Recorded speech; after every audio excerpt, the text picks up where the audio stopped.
Hi, everyone, and welcome back to Create and Consume, a podcast about what we make, watch, and buy in the era of digital content. I'm your host, Austen Tosone. The creator economy is an incredibly powerful and valuable industry with more people testing the content creation waters and becoming influencers than ever before. Even though it is now understood that a career as an influencer is not just a job, but an incredibly desirable and lucrative job, it still feels like there's a lot about this space that people don't understand. No one understands how brand deals work, how creators make money. And I think that one of the biggest knowledge gaps is around how creators actually make money, why they charge what they do for brand deals, and how that all really works. So today I wanted to pull back the curtain and walk you through how a brand deal works from start to finish to give you some insights into the process, whether you are just a casual consumer of content or whether you're serious about making brand deals an income stream for you to monetize. Before we get into the topic of today's episode, let's do a little create and consume. And I'm actually recording this episode. Well, I almost said I'm recording this episode in the future. That doesn't make any sense. I did not time travel in order to produce this podcast episode. I'm recording this episode a little early because I am going to be at my mother-in-law's this weekend. And then right after that, early next week, or I will have just gotten back by the time you're listening to this, I went to West Palm Beach with my dad to see the Mets play at spring training, which we've never done before. And he's a really big Mets fan. So I'm so excited for that trip. Well, I just got back, so I'm sure we had a wonderful time. But because of that, my create and consume is going to be a little bit of a different vibe because I just recorded the other episode yesterday. So in terms of what I've been creating this past week, I did make a short form video showcasing the new Love Shack Fancy collaboration. They're actually partnering with both Goody Hair and The Wet Brush, which are both owned by the same company, for some limited edition products. They will be available and on sale, I believe, by the time you're listening. Hopefully not sold out already. I know that Love Shack Fancy collaborations have a tendency to sell out really quickly, and I'm so grateful to have been gifted these items in PR and make some content showcasing the collaboration. But they came out with a bunch of different things. They came out with a brush with one of the Love Shack floral patterns on it. I have the pink one. I've also seen the blue one. So I just did a little video this morning showcasing me brushing out my curls, which I have to say, if you're watching on YouTube, I feel like I've really got the brushed out curls look down pat by now. They also released claw clips and scrunchies and hair ties and all kinds of cute things. So if those are still available, I will have links down below in the show notes. And then as far as what I'm consuming this week, I named a bunch of TV shows in the last episode that at the time I'm recording this, I have not seen the latest episodes of, so I don't have any updates in terms of that. So I decided to pivot and do something a little different for what I'm consuming this week. What I'm consuming is something I'm actually consuming, which is the Trader Joe's Unexpected Cheddar Sausage. And I tried the Trader Joe's Unexpected Cheddar spread a few years ago, and it has become a cheese board staple for me ever since. And I don't remember seeing the Unexpected Cheddar sausages up until recently, but I have been using them to make sausage and peppers, and they are my new favorite option for this recipe. Not to mention, if you are in the market for a quick and easy dinner, I really recommend sausage and peppers. I get the Unexpected Cheddar sausages from Trader Joe's. I also get the tri-colored peppers, and then I get the red onion, and I just do a little bit of the red onion to kind of supplement the peppers. And I also will usually serve this over white rice, which I get the organic jasmine rice from the freezer section of Trader Joe's too. So I cut up the sausage, peppers, and onions, put it on the sheet pan, 18 minutes, 400 degrees, put the rice on. You will thank me later. This is literally the easiest dinner to make ever. With that out of the way, let's get into the topic of today's conversation, which is how brand deals work from start to finish. And if you're listening to this podcast or know anything about me, you're likely aware that I am a full-time content creator, and one of my income streams is brand deals. And many influencers monetize through brand deals. It is typically the most lucrative income stream for creators, and it's also one of the most fun to be able to partner with a brand that you love, collaborate on creative ideas, and bring a concept to life. So if you've ever wanted to see a little behind the scenes look at how a brand deal really comes together, you are in the right place. And let's start at the very beginning, which is outreach, either from you or from the brand. So I always say there are three ways to do a collaboration. Either the brand can reach out to you, you can reach out to them, or you can also apply to brand collaborations through a third-party platform. Now, let's start there because I feel like this has become a lot less common over the last few years. There are a lot of different websites where you can actually see different brands looking for influencers, and you can apply to participate in either a specific campaign or just apply to be considered for future collaborations. And I used to do a lot of these. This is actually really how I got my start doing brand collaborations back in, I want to say, 2015 through 2018. This was a really big part of my outreach strategy and how I first got connected to a lot of the brands that I ended up working with. Some of the sites that I had previously secured brand partnerships through were sites like For, Aspire, the Influence Her Collective, Collectively, obviously. There was also one called Social Fabric back in the day, places like that. And on these websites, you could apply to work with brands. I feel like this was a great way for brands to work with creators at scale because it was all kind of streamlined through one particular system, which takes a lot less work than emailing a creator individually. However, I don't really do this anymore because the quality of partnerships on these platforms has really decreased for me over the years. And one thing to note about platforms like this is that the terms are often set and binding for these partnerships. So it's a lot harder to negotiate if there are parts of the contract that you don't like or you don't feel like the compensation is what you would typically charge for a campaign. And on top of that, the rates are typically lower because they are often working at scale and there are a lot more creators that they are trying to partner with. So like I said, that's become less common for me over the years. Typically, right now, I would say about 80% of my brand collaborations come from inbound emails, which means that a brand has already reached out to me, already identified me as a creator they want to work with, and I then read and respond to those inquiries myself. And the last way you can get connected with a brand is to actually pitch them on a partnership idea. And I actually wrote a whole ebook about this topic. It's called Right on Pitch.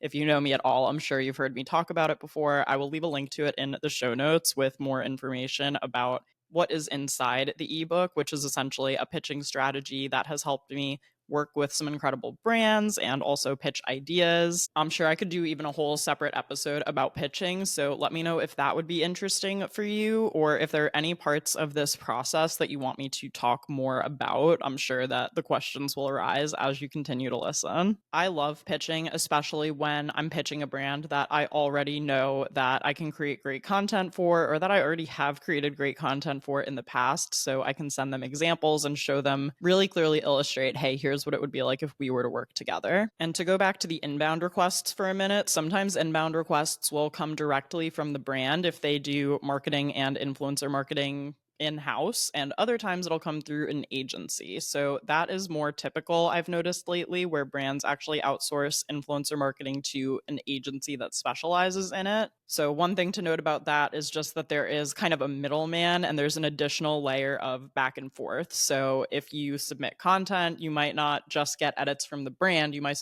also get edits from the agency. And it's just one more additional thing to keep in mind, and you're kind of one step removed from the brand. I've also noticed with agencies that sometimes I'm not quite able to get the original rate that I would quote. And I think one of the reasons for that is because the agency either takes a cut of my pay or that the brand also needs to pay the agency and therefore they have less money to pay me. All of which is fine. I think it's just about knowing your limits, which I will talk about. And if you are an influencer or content creator and you're wondering how I get inbound emails, I would say one of the best things you can make sure that you do is just make it super easy for brands to contact you. And yes, this sometimes means that you'll get spammy requests and inquiries or that your email gets circulated around a little bit. But for me, it's worth it to make sure that I do receive the true partnership inquiries that I do get. Making sure that your email is clearly listed on Instagram and TikTok, making sure that you are responsive to DMs. Every once in a while, a brand will DM, which I always prefer email, but some of them end up sneaking in there anyway. Even adding a contact form or something to your website, just give brands options and easy ways to contact you so that they don't pass you over and say, well, I couldn't find her email, so I can't send her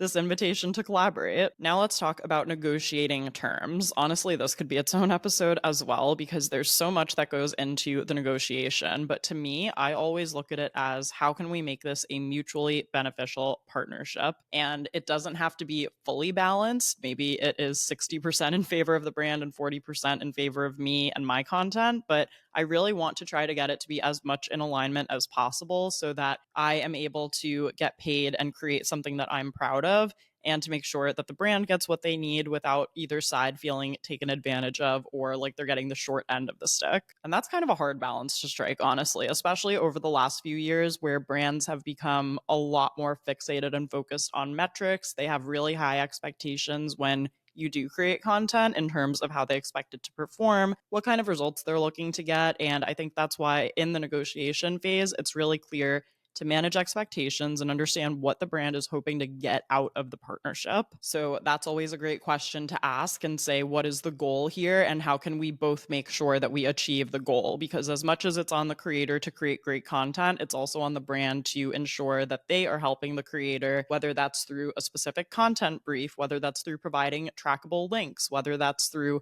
boosting their post or doing things to get more eyeballs on it. So you'll want to consider the full scope of work as a creator, and what scope of work essentially entails is not just the deliverables or the actual content you need to create, but all of the other add-ons and things to consider that are part of the reason also that influencers charge so much, with air quotes, for their content, because it's not even just about the content itself. It's about so many other factors that are really important to consider. A couple of key terms that I'm always keeping an eye out for in contracts include things like exclusivity, where maybe I'm not able to work with a brand's particular competitors for a few days before and after the campaign. Usage rights, this is a big one where the brand can actually purchase rights to use your content. This is usually on a limited timeline, like either 3, 6, or 12 months, where the brand is able to actually use your content in their own ads, where they're posting the content on their channels. There is also boosting, where you post the content on your channels and the brand backs that content with ad dollars. So that is something I think a lot of people don't understand about brand partnerships too. And there are also other things that can factor into the cost of a campaign. If there is a really quick turnaround, that could add to the cost of the campaign if you need to move things around or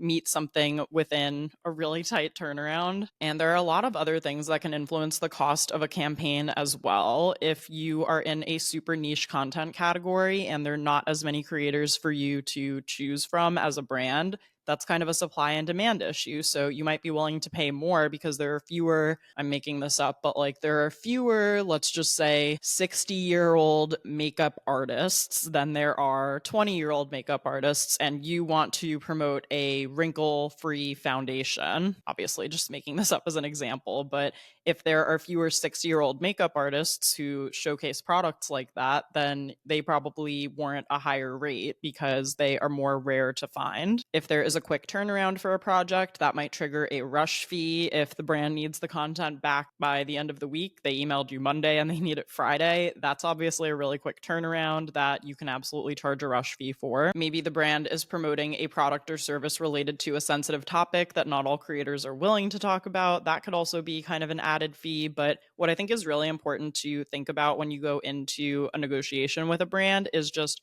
what your minimums are. Like, what is the bare minimum that you would be comfortable with when you factor in all of the elements that are outlined in the scope of work? Another thing that I factor in when charging for brand deals is my years of experience. I've been a content creator for almost 13 years now, so I'm not going to be charging the same rates as someone who's only been a content creator for 3 years. And that is another reason why I turn down a lot of brand partnerships, where obviously my follower count and my engagement and things like that are taken into account when brands price out, offers for me. But that doesn't mean I need to accept all of them, because if they're not factoring in my experience and my credibility and how I create content, then that's not a partner that I'm interested in working with. I also think just making sure you ask as many questions as possible up front is really key. Again, what is the goal with this campaign?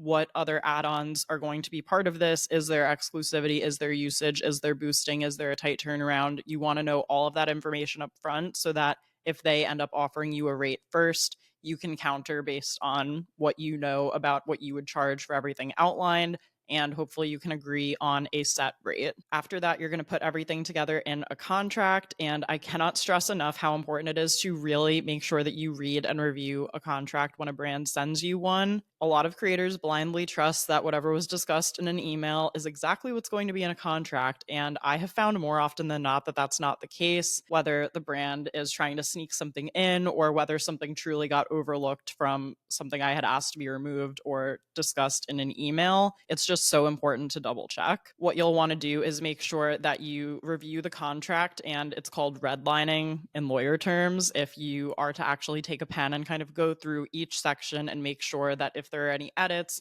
if there's something that's in there that shouldn't be, or if there's something in there that you would charge for, that you bring it to the brand's attention before you actually sign. If you notice that the brand maybe tried to include exclusivity and that wasn't something you initially talked about, you can go back to them and either ask them to remove it or say, if this needs to stay in here, just so you know, my rate for 15 days of exclusivity is X. So that would need to be added to the total amount before I could sign the contract. Brands are very used to the back and forth with content creators. You are not going to jeopardize everything by requesting an edit to a contract. So don't be afraid to ask the brand questions. Make sure you clarify anything that needs to get clarified so that you're not signing a contract that's going to come back to bite you later. Come bite to back you. Okay, this has already been a ton of stuff, and we haven't even started creating the content yet. And again, this is one of the reasons why this actually has a lot more that goes into it than people think. I think people see brand deals online and think, oh, the person just had to quickly film this and then post it. And there's clearly a lot that goes on in between all of those different layers. So once you now have a signed contract, you have dates of your campaign and, approximate deadlines for when you're going to submit drafts to the brand, when you're going to edit things. Now you can actually start creating the content. For most brand partnerships, a brand will provide a brief or certain guidelines for their sponsored content. And this is also something to kind of get a gauge on before you sign a contract and when a brand first reaches out, to just make sure that this is a brand that understands the value in your unique content and that aligns with your creative vision, and that doesn't just want you to create something totally cookie cutter, unless, of course, they have hired you more so in a contract capacity where you are creating that stuff for their feed. But when I have been hired to a brand to create content to market to my audience, I take that very seriously and very personally. So I try to avoid working with brands that have extremely strict creative briefs where, again, like I said, maybe they're asking every content creator to make the same exact video. That's not really something I'm interested in doing. Or where they ask that I speak from a script that I didn't write. I really try to make sure and vet that ahead of time, that I'm not going to get myself in a bad position and that I can talk about the product or the brand in my own words, because if I'm agreeing to do it in the first place, I already love it. I have some knowledge of the product and I want to speak in the way that I would normally speak to my audience to share the products with them. And I have to say, most brands really are not like that. I do think brands do see the value in content creators. And when I say that they provide a brief or guidelines, most of them are actually just helpful things that save you time later on. So almost all brand briefs will include instructions like, shoot this in front of a clean backdrop, maybe something that's not super cluttered or messy, making sure that there are no other logos featured heavily or that there is any copyrighted content, whether that is, a movie poster behind you or a song playing in the background. Basically anything that maybe their legal team could flag is a good way to think of it, making sure that you're not necessarily wearing logoed clothing, unless, of course, that's the brand that you're creating content for. And not all brands have a legal team that reviews their content, but some of the bigger brands that I've worked with have absolutely said we need to run this past legal for content before. So anything that can minimize that back and forth is something that I kind of set even just as my own guideline when I am thinking about brand deals and what I'm going to be creating. I also always say that good sponsored content should feel like that creator's content, but just maybe more in an elevated way. It should still tell a story. It should still be speaking to the same audience in the same voice, maybe even shot in the same location where most of their other content is produced. And I think that the right brands who recognize the value of a creator and who are more so looking to harness that creator and access their audience to promote a product or service versus asking them to do something completely out of the box or that they don't often do, it really helps bridge the gap for the audience so that they can still tell the difference and still clearly see that something is sponsored, because of course we want to disclose everything properly, but still maintain that trust with the creator and still understand how it fits into the larger vision of their content overall. When I actually go to create content, which I was just doing this past week, I hope this vlog is up by now, but there is a little behind the scenes of me filming a partnership in my Fashion Week vlog. So if that's up on YouTube, I will add it to the show notes. I typically will make a shot list. I will also write out bullet points if I need to do a voiceover. And when I'm filming a brand partnership, I always try to just film even more than I think I need to, just so that if I have one take where I introduce the product, I say it a little faster or a little slower, just in case later things need to be trimmed down or sped up. Just filming a lot of extra content so I have a lot to work with is another way to ensure that I can prevent reshoots or needing to refilm the content for any reason if I have an alternate clip I can use or something else that I was able to shoot in the meantime. Then when it comes to editing content, more often than not, I'm being hired to create video content of some kind. Photos can still happen, and occasionally I do sponsored blog posts, but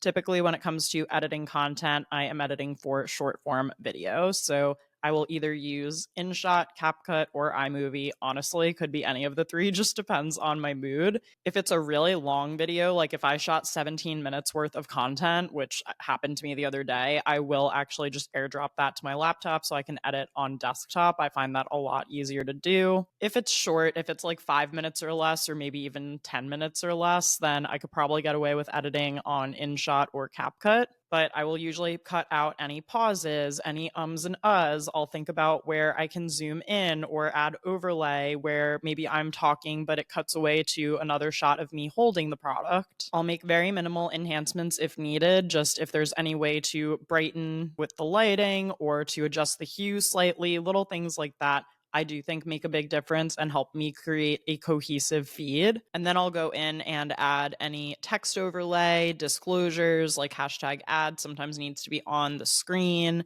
This is where I can overlay voiceover or any copyright free music or anything like that, and then export the video. So after I've created everything, I don't just post it right away. I actually send it back to the brand for review. I think it's really important once you get a brief from a brand to slot any deadlines into your calendar. So if drafts are due one day and then you're going to post it another day, making sure that those are clearly marked in your calendar so that you're meeting deadlines. Obviously, sometimes life happens, memory cards get corrupted, people get sick. If there are any issues with the content that I'm creating and me being able to get it to the brand on a timely fashion, then I will make sure to communicate that as quickly as possible. 9 times out of 10 brands are super understanding. They get that we're people too. So 9 times out of 10 brands are very understanding. They get that we're people too and things happen. But as long as you can quickly explain what the problem is, send them the new due date that they can expect to receive things from you. People appreciate just clear communication in these situations. So it'll always be better to bring it to their attention, say, hey, it's not going to happen today. I can get it to you by this time tomorrow, just so that everyone is on the same page for when we can expect to receive things. Before you send things off to the brand, double check everything. Make sure that everything is spelled correctly. Make sure that you were holding the product up and that the font and the text was facing the right way. Just all of those little things you want to make sure are good to go before you send it off to a brand. And almost every brand that I've worked with has had a different way of submitting content. Some brands ask for you to upload things to a Google Drive. Some have their own built-in web portal submissions. Some just want you to email it to them as an attachment. So double check to see how the brand asked you to submit the content in your brand brief and see what you came up with so that you can make sure you deliver it in the way that they're expecting to receive it. Now, every once in a while, I do this and I get a really happy note back from the brand saying, hey, everything looks great. You're all good to post. That sometimes happens, but more often than not, what happens is I'll get the content back from a brand and they will have some edits for me. This is another thing that is really important to double check in your contract, which is reshoots and revisions. Now, typically, again, if it's a brand that you're really excited to partner with, if you have followed what is in the brand brief or the campaign guidelines that they've sent over, in theory, there shouldn't really be a reason for you to have to reshoot or revise too much. However, sometimes this can happen in the process of working with brands, and sometimes the revisions are as simple as, hey, you missed a comma here, can you add that back in? Every once in a while, a brand might actually ask you to reshoot content. Another thing that I really need to look out for when I am agreeing to terms of a contract is what the contract says about reshoots and revisions, because hopefully the revisions will be something simple like, hey, you forgot a comma here, where I'll say, oh, great, no problem, I just added it in. However, However, there can be circumstances where a brand can ask you to reshoot something from the campaign. And typically, they will only ask you to reshoot something if you really did not follow the campaign guidelines. And again, from the beginning, you just want to make sure you're on board with what their vision is, what their concept is for the content,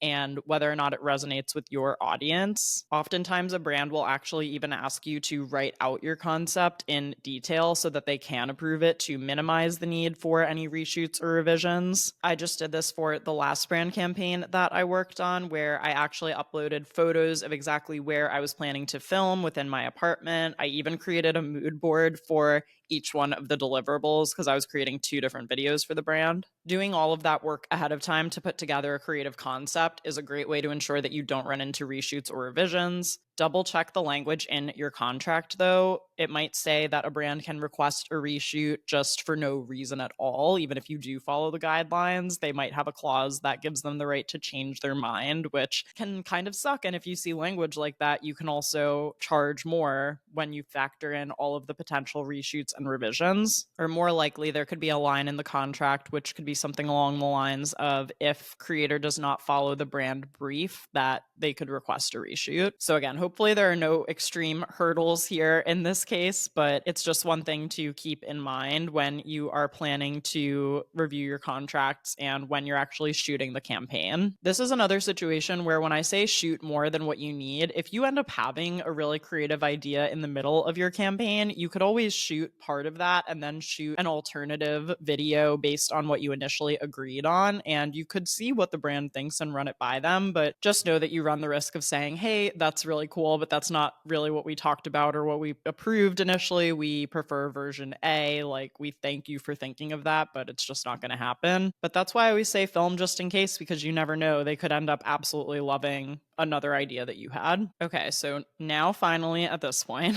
we've signed our contract, we've created our content, edited our content, made brand revisions, and now it's finally time to upload. I don't even know how long I've been talking, but long enough to get to only this point right now, where now it's finally time to upload the content. So again, this is hopefully giving a bit more transparency to the behind the scenes of the full process of a brand deal. And again, some brand deals move faster than others. If you're a content creator who has been working with a brand for a really long time, you might have a much more organic and quick way of working together than the first time that you ever work together. But I hope this also shows the hours and hours of work that usually go into executing a brand partnership. So now that you actually have your content filmed, brand approved, ready to go, it's time to upload it. And again, it's never as easy as just hitting post. I usually make sure that I block out at least 30 minutes to upload my content to whatever platform I am posting on, so that I can ensure, once again, that I'm double checking all the spelling and grammar of everything, double check that I am tagging the right account, using the right hashtags, making sure that all of my disclosures are in place and easy to see. A lot of platforms now also give you the capability to mark a piece of content as paid. So you can actually tag or toggle on a paid partnership label on platforms like Instagram, TikTok, Pinterest, YouTube, basically all of the major platforms. You're able to easily do this. And then once I actually post my content, I also like to aim to stick around for, 20 or 30 minutes after I post, just to see what the initial feedback is, see if I am able to answer any questions that come up, or send someone a link to the product, or do any of those different things. One common phrase in the influencer industry is that you don't just post and ghost. You want to make sure you post and kind of stick around and are there to answer questions and engage with your community, who hopefully are also excited to see that you are getting paid, especially since most creators go out of their way to create content without the expectation of payment 90% of the time. And when all is said and done, now it's also time to invoice the brand. So we've uploaded, we've posted, and I will say the one thing that drives me absolutely nuts about this industry and does not seem to be changing anytime soon is the fact that it takes us forever to get paid. Net 30 is sort of industry standard for freelancers and contractors, which in this case, influencers are for the brands who hired them. And this drives me nuts. And Net 30, by the way, means that I get paid 30 days after I posted the content. And that's not even the worst one. I've also been on campaigns that are Net 35 and Net 90, which I think is honestly just criminal.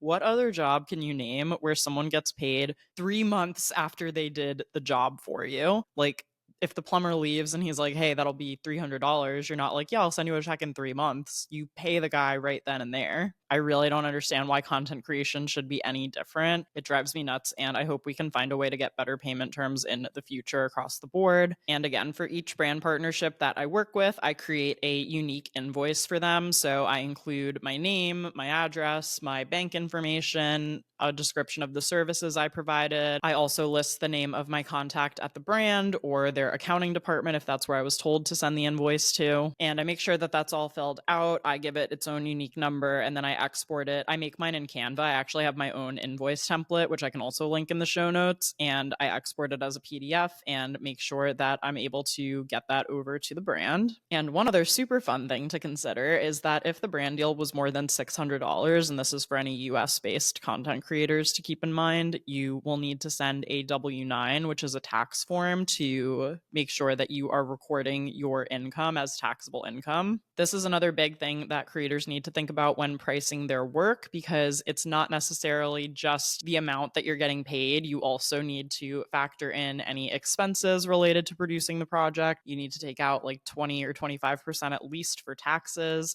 And if you are an influencer who is managed by an agency, your agency is also probably taking around 20% too. So there's just so much to consider. Like sometimes that's why these numbers are so high.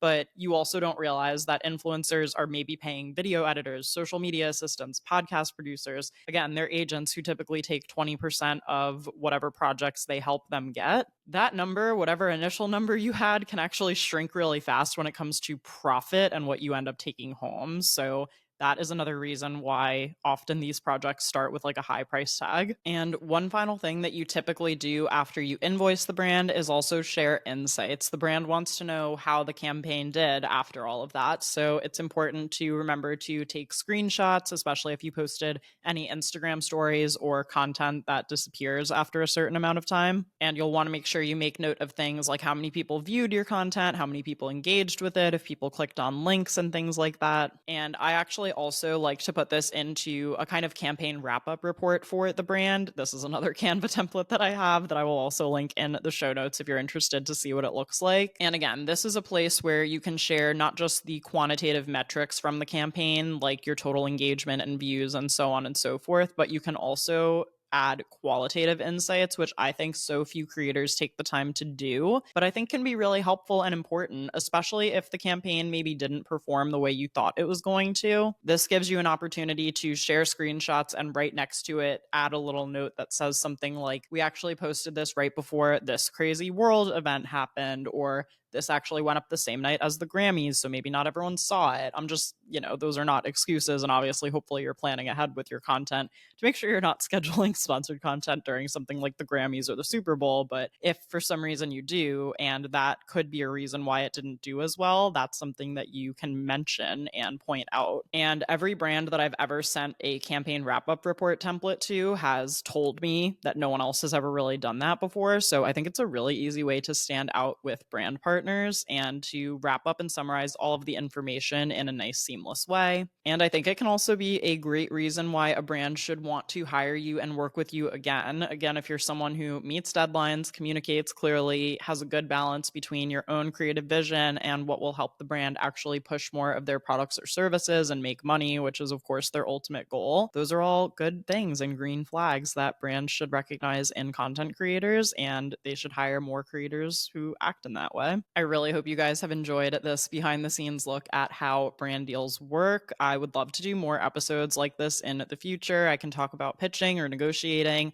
or anything else you want. So if you're watching on YouTube, leave me a comment. If you want to send me an email or a DM somewhere, feel free to do that too. And as a reminder, you can support Create and Consume for free by doing any of the following. You can leave Apple and Spotify ratings and reviews. This helps more than you know to get the show in front of new people and to make it known that people are actually listening and enjoying my episodes. So if you hadn't had a chance to do that yet, I would absolutely love for you to do so now. You can also like, subscribe, and hit the notification bell if you're watching me on YouTube. You can follow along at Create and Consume Pod on Instagram and TikTok. You can send this episode to a friend who might enjoy it. And as always, don't forget to check out createandconsumepodcast.com for episode recaps and more. Thanks again for listening, and I'll talk to you soon.